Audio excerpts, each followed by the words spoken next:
vote on Florida's abortion referendum? On what? How are you planning to vote on Florida's abortion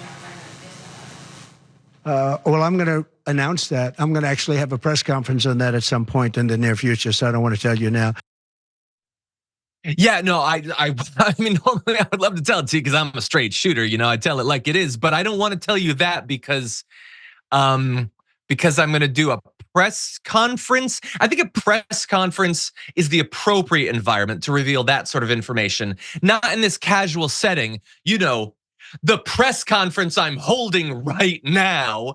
I don't want to reveal information about something that I, as a 94-year-old man, have had the same opinion on for multiple decades. Who knows, maybe between now and actually voting, I'll change my mind.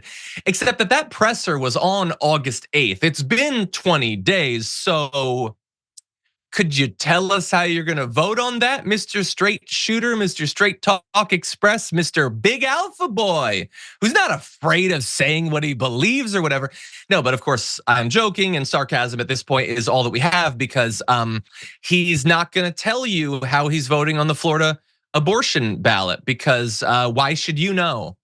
Why should you know the way that the guy who killed Roe v. Wade and is now telling you, I'm not gonna do anything more on abortion.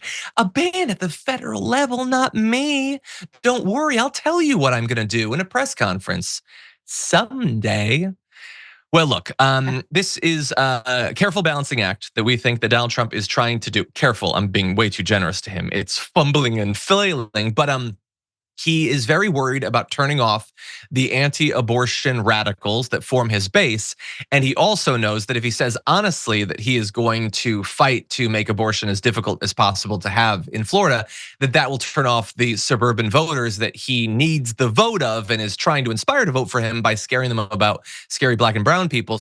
A storm is tearing up the digital media industry. Only our audience can save us in these difficult times. Help us reach our goal of 100,000 new members at tyt.com/team. It is a difficult position, Sharon, that he's in. What do you think? This is so gross, okay? Donald Trump is not going to veto any kind of federal abortion ban, even though Vance is out making us feel like we're stupid, like we never heard that before. And he's like, he said it, so it must be true. The part that worries me, though, is there's a lot of gullible people out there, or maybe they're just like those kind of like anti-people where they're so angry, with good reason, so many of them, that they just want to do the opposite or play the opposite game. I was on the radio this past weekend as a guest, and I had to apologize to the host. I fear I turned it into like Jerry Springer show, but a woman called up and chastised me and said, I don't know why we're talking about Project 2025 because Trump already said it has nothing to do with him, okay?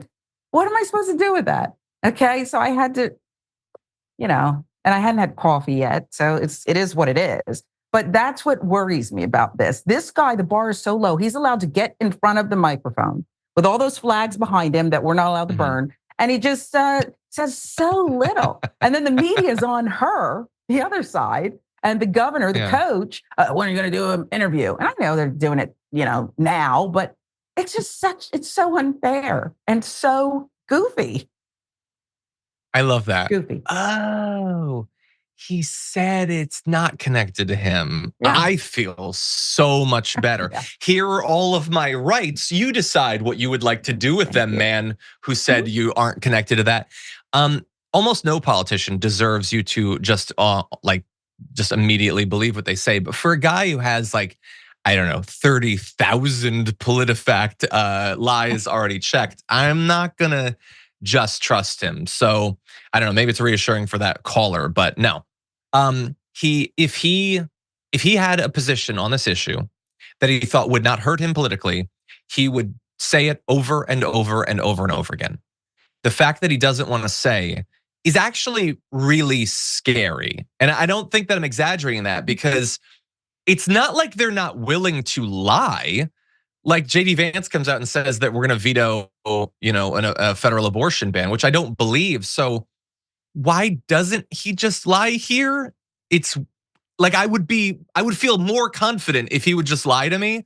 The fact that he isn't even comfortable lying makes me really worried about what his eventual position on these issues is going to be. But that said, we are trying to figure out all of this. We have Marc Caputo of the Bulwark explaining a little bit of the strategizing that's going on. Let's go to that. There are some conservatives, and surprisingly so, evangelical advisors of Donald Trump, who want him to have kind of a don't ask, don't tell policy. They're like, look, don't talk about this. Because when you talk about abortion, when Donald Trump talks about abortion, he's not talking about an issue that he's winning on. He's winning on the economy, at least he was until recently, winning on immigration. But abortion, sort of a no-no. So a number of evangelical leaders we've spoken to, advisors of Donald Trump, have said, look, you know, his job is to win the election. And if talking about this Florida amendment hurts him in other states, he shouldn't talk about it. And there's a high possibility, but I don't want to forecast what Donald Trump is going to do, that he's going to take that advice and either not talk about it, or if he does mention how he's going to vote on what's called Amendment 4 in Florida, it's going to be far later in the calendar than we were otherwise led to believe. Yeah, look, the good news for a lot of the people watching this is that this is not convincing anyone. Like if you're a person who's terrified of what he's going to do as president on these topics, I don't think that you see him saying, oh, I'll tell you later, you know, at the same press conference where he announces his infrastructure plan and his new health bill. I don't think a lot of them are like, oh, then I guess it's an open question as to what he's going to do. I think that this is, again, a really bumbling, fumbling, pathetic, and transparent strategy. That's the good news. But anyway, they are trying to reframe his position on these issues. So if we could jump to graphic 2, he put out this truth: my administration will be great for women and their reproductive rights.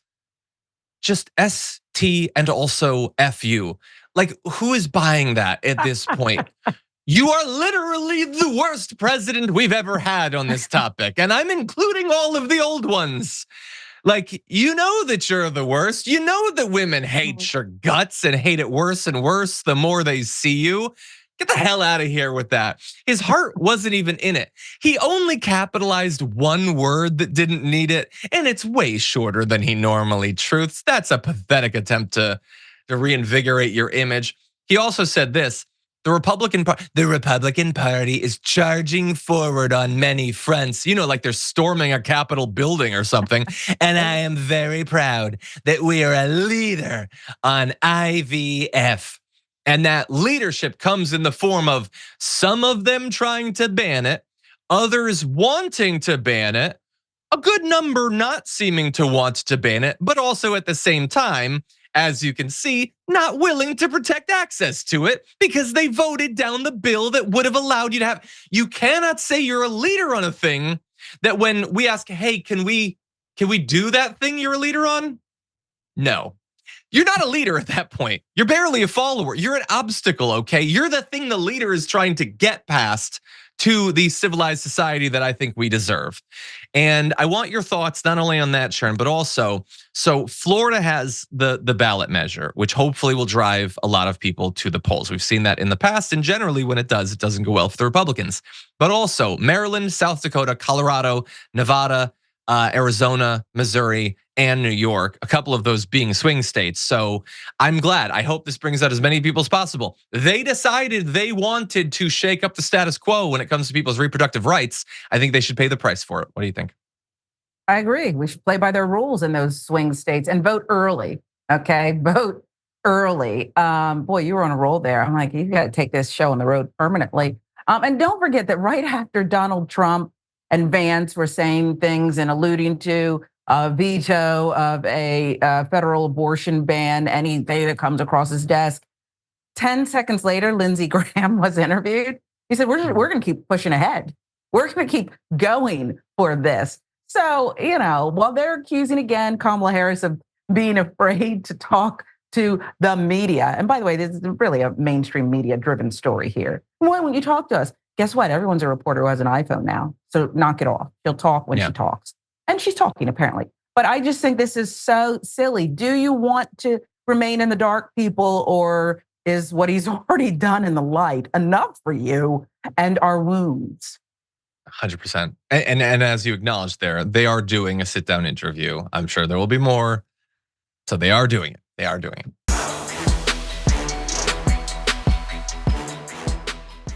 Thanks for watching our video. Did you know that you can support our show by becoming a subscriber? Just click the subscribe button and also ring the bell so that you get notifications when we're live or when we post new content.